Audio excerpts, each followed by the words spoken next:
Welcome to Penrose Learning, where we make understanding easy. In this video, I will show how to create a public Google Drive folder. First, navigate to your Google Drive and locate the specific folder you intend to make public. Once you have found it, right-click on the folder to reveal a context menu. From this menu, select the Share option.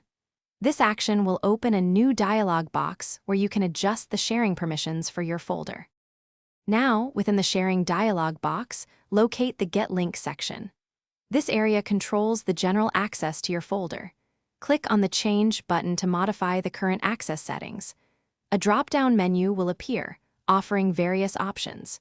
Choose Anyone with the link to ensure your folder becomes publicly accessible to anyone who possesses the link without requiring a Google account. With Anyone with the link selected, you now need to define the level of access for your public folder. To the right of Anyone with the link, you will see a drop-down menu. Here, you can choose between Viewer, Commenter, or Editor.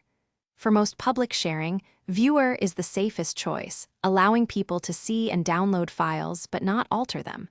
Select the role that best suits your sharing needs. Once you have set the desired access role, click the Done button to save all your changes. Your folder is now public.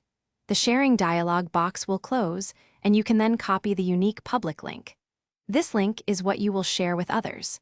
Distribute this link through email, social media, or any other platform to grant access to your newly public Google Drive folder. Thanks for watching. If this was helpful, leave a like and consider subscribing. See you next time.